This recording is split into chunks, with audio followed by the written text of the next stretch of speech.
Et bonsoir l'équipage, comment se retrouvent les Blaugrana? Tout va bien de votre côté? Je dois vous avouer que moi, je m'ennuie toujours autant. Ces dernières semaines, franchement, sans les matchs du FC Barcelone durant la semaine, qu'est-ce qu'on s'ennuie, mais j'ai l'impression que c'est interminable. Je sais que je vous l'ai dit hier, mais moi ça me perturbe d'attendre de dimanche à dimanche. C'est trop lent. J'ai vu vos commentaires, il y en a qui sont d'accord avec moi sur le fait que c'est super lent d'avoir un match par semaine. On est là, on s'ennuie sans les matchs du FC Barcelone, les gars, je sais même plus quoi faire. J'ai fait un nœud papillon, vous le trouvez comment? Je sais pas quoi faire, je me suis occupé à faire un nœud, je me suis dit tiens, je vais faire un petit nœud pour faire passer le temps.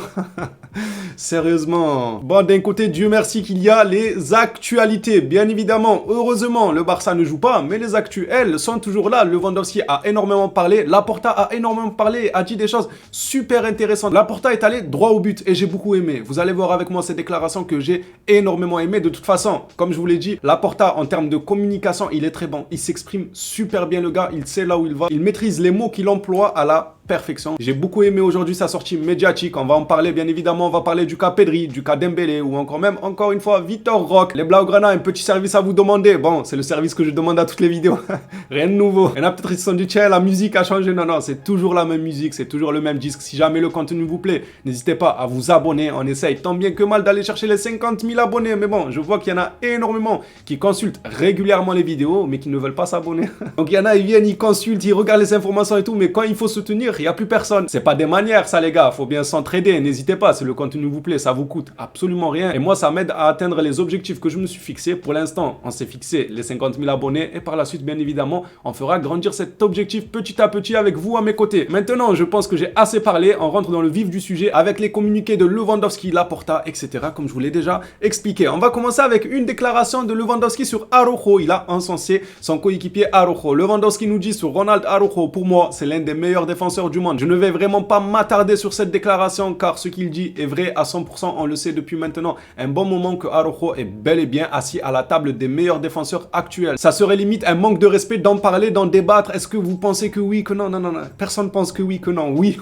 oui, il est à la table des meilleurs défenseurs, c'est tout. Je ne veux pas entendre un non. C'est pour ça que je juge pas forcément intéressant de s'attarder dessus. Ça serait un manque de respect. Oui, il fait partie des plus grands. On va passer à la suite. Lewandowski nous parle de Rafinha. Ce communiqué est assez drôle. Lewandowski nous dit sur Rafinha, quand je l'ai vu pour la première fois à l'entraînement, je me suis dit, ce mec-là a quelque chose de spécial. Même moi, je me dis la même chose.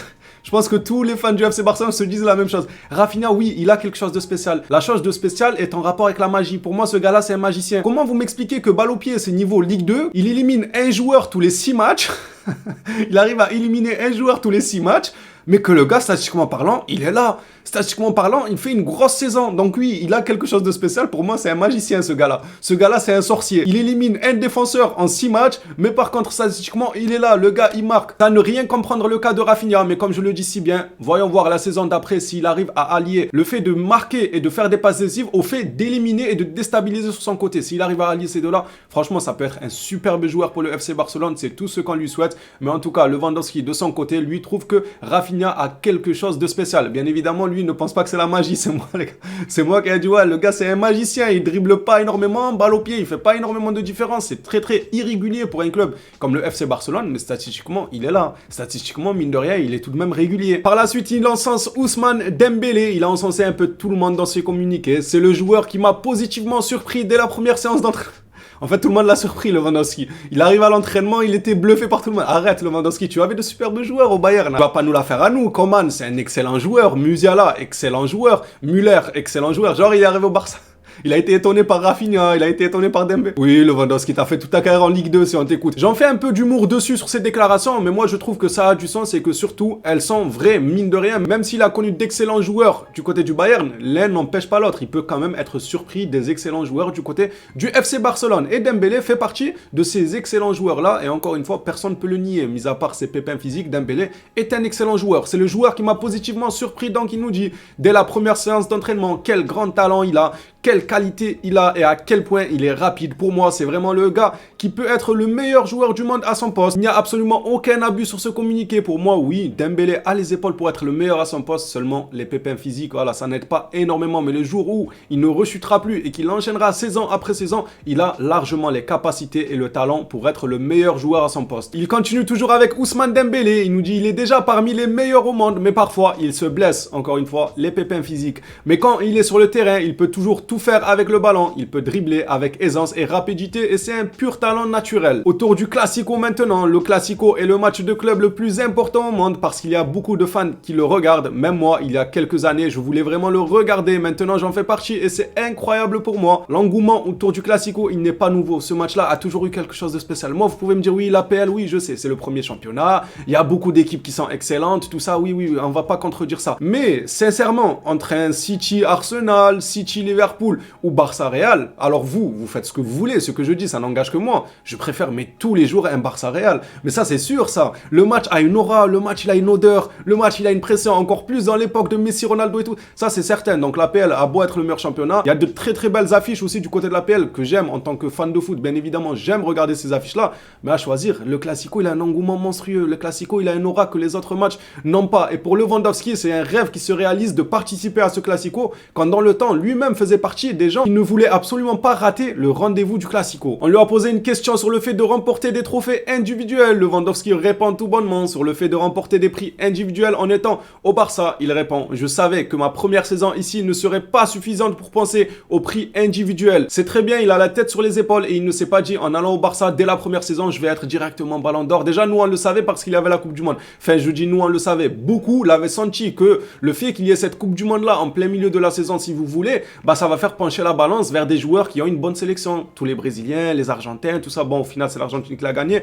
Mais vous comprenez, les joueurs style Neymar, Mbappé, Messi, pour moi cette saison, pour le Ballon d'Or, ils partaient avec un avantage ne serait-ce que pour cet argument-là de la Coupe du Monde et surtout d'avoir une très bonne équipe nationale car des joueurs comme Lewandowski, individuellement, il aurait pu un peu réussir sa Coupe du Monde mais collectivement, son équipe n'était pas favorite pour aller en finale, en demi-finale, tout ça. Donc pour moi, dès le début, c'était certain que ça allait être un des joueurs des plus grandes sélections qui allait avoir l'avantage. Ça a été l'Argentine le revainqueur de la précédente Coupe du Monde et c'est Messi qui en a tiré profit. Un communiqué sur le collectif entier de la part de Lewandowski sur l'équipe du Barça. Nous avons une bonne équipe, peut-être qu'un ou deux changements la rendraient plus forte, pas parfaite, mais plus compétitive. Pour moi, c'est Ferran Torres. Voilà, c'est une balle perdue pour Ferran Torres. Quand il nous dit on a une bonne équipe, peut-être qu'un ou deux changements la rendraient plus forte. Dans les un ou deux changements, je veux rien entendre. Il a mis Ferran Torres dedans. Il voulait juste pas dire son nom par respect. Bien évidemment, il ne va pas créer des guerres dans les vestiaires. Mais un ou deux changements. À qui pensez-vous que Lewandowski lui pensait de son côté en disant ça, hein? Ferran Torres dans sa tête, ça se voit, il a envie de le bousiller, mais par respect, il a dit un ou deux joueurs, mais le un ou deux joueurs. Je rigole. Les fans de Ferran Torres, on se détend. Après, ce n'est pas totalement faux non plus. On va appeler un chat. Que voulez-vous que je vous dise, les gars? Je vais pas vous brosser dans le sens du poil. Vous êtes habitués à mon franc-parler et quand je pense quelque chose, je le dis. Si Ferran Torres était échangé par quelqu'un de plus régulier et qui avait un meilleur rapport, normalement, en tant que fan du Barça, on serait tous d'accord pour dire que oui, ça aiderait le Barça à être meilleur parce que Ferran Torres n'apporte pas ce qu'il doit apporter. Voilà, parenthèse fermée. Allez, reprenons avec les déclarations de Lewandowski. Il en reste 4 et après, on ferme cette parenthèse et on ouvre celle de Laporta qui n'a pas mâché ses mots. Lewandowski nous dit: j'ai vu le challenge et je me suis dit que j'étais prêt à le relever. Donc le challenge de rejoindre le FC Barcelone, une équipe en pleine construction. J'ai peut-être 34 ans, mais ce n'est qu'un chiffre. Et je sais que je peux jouer plusieurs années au haut niveau. Je ne sais pas exactement combien, mais j'ai toujours été heureux de jouer. Moi, Lewandowski, sincèrement, je le vois bien jouer minimum jusqu'à ses 37 ans. Je sais pas pourquoi. Minimum 37 ans pour Lewandowski parce qu'il a une bonne hygiène de vie, que le gars, c'est un bosseur. Et le gars, comme il dit, il a toujours été heureux d'être sur un terrain de football. C'est pas comme le genre de joueurs un peu feignants qui sont pressés de prendre leur retraite. Les gars, ils ont signé 2-3 contrats à plusieurs millions. C'est bon, à 30 ans, 32 ans, tu le vois déjà s'écarter un peu des terrains de football pour prendre sa retraite. Lewandowski, lui, il dégage autre chose. Il dégage quelqu'un qui a envie de durer, comme les Totti, comme les Cristiano Ronaldo aussi, mine de rien. Je le vois bien jouer jusqu'à ses 37-38 ans. Maintenant, est-ce que cette durée-là de longévité, ça sera du côté du Barça ou dans un autre club? Je ne lis pas dans l'avenir. J'en sais absolument rien. Ça dépendra de ses performances. S'il apporte ce qu'il doit apporter, il n'y a pas de raison qu'il quitte le club, même à 36-37 ans. S'il était réellement performant et qu'il apportait énormément, pourquoi pas continuer l'aventure? Après, il y a Vitor Roque qui arrive derrière pour pousser un peu et le concurrencer. Au suivant maintenant, dans le foot, il est impossible de changer quelque chose en un mois. Je comprends totalement ce qu'il veut dire. On ne peut pas changer les choses en un claquement de doigts. Il faut du temps quand même pour que la machine soit huilée. Enfin, pas tout le temps. On a des exemples où non, pas forcément. Ils arrivent à changer les choses assez rapidement. Mais c'est pas du tout.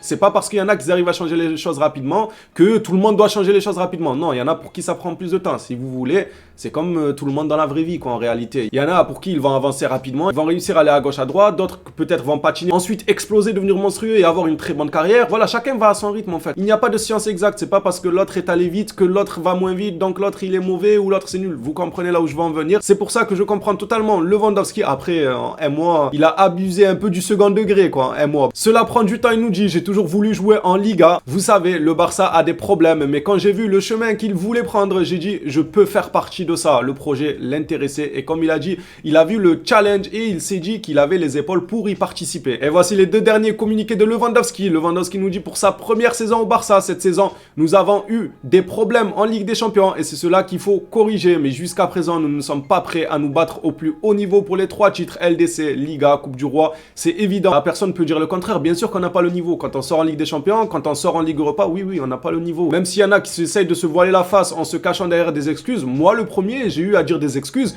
mais je ne me cachais pas que derrière ça non plus. Il faut à un moment donné admettre que oui, on n'a pas le niveau. Sinon, on serait encore en Ligue des Champions, sinon on serait encore en Ligue Europa. Lewandowski par la suite le dit, le football change constamment. Il y a 10 ans, toutes les équipes voulaient jouer au tiki-taka. C'est vrai, maintenant, à l'époque Pep Guardiola, tout ça. Maintenant, les équipes sont meilleures tactiquement, comme elles se préparent et se déplacent en défense et comment elles changent de style pendant le match. Le foot a énormément évolué, je suis d'accord sur ce côté-là. J'ai l'impression, et ce n'est même pas une impression en réalité, c'est vraiment la vérité. Maintenant, tout est scruté, tout est détaillé. Quand tu vois comment les coachs parlent aux joueurs, ils ont un écran géant en face d'eux, tout est technique, tout est devenu informatique aussi. On étudie l'adversaire, on étudie le déplacement des joueurs. Voilà, ce joueur-là, à ce poste, a plus débordé sur son côté droit que son côté gauche. Donc le défenseur, toi, tu feras attention à plutôt lui fermer le côté droit pour le mettre dans l'embarras et le pousser à venir sur le côté où il est le moins à l'aise, etc. Vous avez compris, le foot maintenant, c'est trop détaillé. C'est trop détaillé et les équipes arrivent à changer de manière de jouer en plein match, de manière de défendre, jouer le hors-jeu, voire faire un bloc bas. C'est ce qu'il explique. Comment elles se préparent et se déplacent en défense et comment elles changent de style pendant le match. Tout est détaillé maintenant dans le foot. C'est comme ça, le sport a avancé, il faut monter dans le train et s'habituer à cette avancée-là. On arrive enfin aux déclarations de Laporta. Je vais commencer directement par celle qui m'a fait le plus plaisir. C'est nous allons pas seulement nous défendre, on va attaquer. Voilà, il a tout dit, c'est bon les gars. Prenez vos épées, les Blaugrana, mettez-les sur le côté au cas où s'il y a besoin,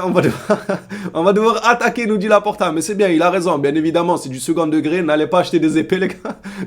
N'allez pas faire de conneries. Il dit on va attaquer dans le sens où là, le Barça est en position défensive car ils se défendent de cette affaire Negreira, l'arbitrage, la justice et tout. Mais que derrière, ils vont quand même contre-attaquer. Ils vont pas faire juste se défendre et ensuite, s'ils gagnent gain de cause, bah, ils disent ah, ok, sympa, nous, voilà, on n'a rien à reprocher. Maintenant, c'est fini. Non. Venez là. On va les choper par le callback quand le jugement va être terminé et que le Barça aura bien appuyé sa défense et jusqu'à gagner le procès, eh bien la suite logique c'est une contre-attaque. Le Barça va attaquer à son tour tous ceux qui lui ont porté préjudice, tous ceux qui ont sali l'image du club, tous ceux qui ont fait bien évidemment tourner des informations qui étaient fausses, des informations erronées. Je suis d'accord avec Laporta, moi. Il faut attaquer, il faut pas que se défendre. Laporta nous dit par la suite, je vous expliquerai qui veut nous déstabiliser et comment avec toutes les documentations, rien que ça. Maintenant on doit se concentrer sur l'équipe, la soutenir pour le Classico, on ne doit pas se concentrer sur autre chose, c'est fondamental. Ce mot-là je l'aime plus les gars. Le mot fondamental, depuis qu'il a été utilisé sur Busquets, je l'aime plus, je peux plus me le voir. En fait, à chaque fois que je vois c'est fondamental, je vois Busquets. Là, c'est comme s'il avait dit c'est Busquets. Revenons ensemble sur ce communiqué. Il nous dit, il nous expliquera tout. Qui veut nous déstabiliser et comment? Pour vous, qui veut déstabiliser le FC Barcelone? Bon, je vous apprends rien en vous disant que le Barça a beaucoup d'ennemis. Mais en plus de ça, l'histoire de la Super League, pour moi, elle est mêlée là-dedans. La Super League, l'UEFA, tout ça, ils veulent causer des problèmes à tout ce qui est Laporta, Florentino Pérez. Bon, Florentino Pérez, il tourne un peu sa veste vis-à-vis de cette procédure-là que le Barça a sur le dos. Le président, comment il s'appelait déjà? Je sais plus comment ça s'appelait du côté de la Juventus là. Aussi, on est allé lui chercher des problèmes, fouiller un peu dans ce qu'il a fait. Bizarrement, c'est qu'à l'époque, on ne fouillait pas forcément de ce qu'ils font parce qu'ils le savent. Hein. Tous les présidents ont déjà fait des magouilles, hein, que ce soit des jeunes qu'ils ont signés un peu plus tôt ou bien des contrats qui n'ont pas été forcément respectés comme ils se devaient. Tous, ils ont fait des magouilles. Mais on a fermé les yeux, on ne disait rien. Par contre, ah, vous voulez créer un peu votre clan de votre côté, la Super League, tout ça? Il n'y a pas de souci. On va fouiller dans vos magouilles et vous faire passer en procès. Comme ça, on vous éloigne l'idée de vouloir créer la Super League. Quand il dit, je vous expliquerai qui veut nous déstabiliser et comment. Moi, j'entends par là, je vous expliquerai que l'UEFA veut nous déstabiliser. Alors, ce n'est pas que l'UEFA à 100%. Je pense qu'il y a d'autres éléments aussi, d'autres personnes qui souhaitent la faillite, clairement, du FC Barcelone, quoi. Par exemple, Tebas, on le sait très bien que lui aussi, on veut énormément au FC Barcelone. Donc lui,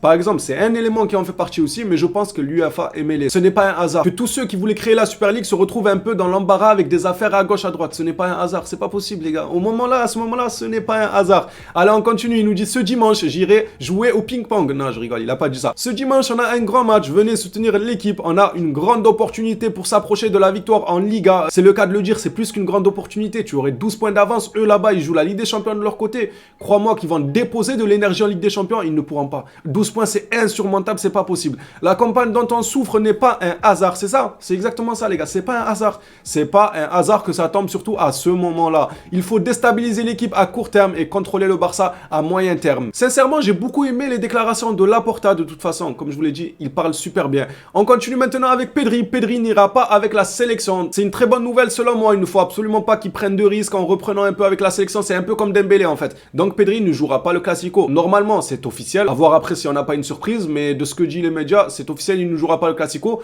Pour Dembélé, lui, c'est encore plus sûr, encore plus officiel qu'il ne jouera pas lui non plus le Classico. Les deux joueurs espèrent être de retour pour le prochain Classico. Pas celui-là de ce dimanche, mais plutôt le prochain. On leur souhaite un bon rétablissement. Mais pour moi, le fait qu'ils ne vont pas avec leurs sélections respectives, c'est une très bonne chose. Pour terminer cette vidéo actualité, on va finir avec Vitor Roque. Un communiqué de la part de Joachim qui nous dit optimisme avec Vitor Roque. Le Brésilien est convaincu qu'il portera le maillot de Barcelone et son entourage continue de rejeter toutes les offres qui lui sont faites au nom du désir du joueur. Le désir du joueur donc de jouer du côté de la Catalogne. Les Blaugrana, cette vidéo est terminée. Merci à vous tous pour votre soutien. Je m'ennuie moi sur les matchs du Barça la semaine. Heureusement, grand merci qu'il y a ce genre d'actualité que je peux discuter avec ma communauté Blaugrana. Et pour ça, je vous en remercie. Merci à ceux qui suivent la chaîne. Merci à ceux qui participent au débat, qui partagent à leurs amis. C'est un énorme soutien. En plus de ça, quand on s'ennuie parce qu'il n'y a pas de match, on peut toujours se lancer des petits débats, des petites vidéos pour discuter avec vous. Ça fait extrêmement plaisir. Maintenant, je pense bien que c'est l'heure de se quitter. J'espère que la vidéo vous aura plu. N'hésitez pas à lâcher le petit like si c'est le cas. Partagez ça avec vos amis comme je l'ai déjà dit précédemment. On se revoit à une prochaine vidéo sur le FC Barcelone. D'ici là,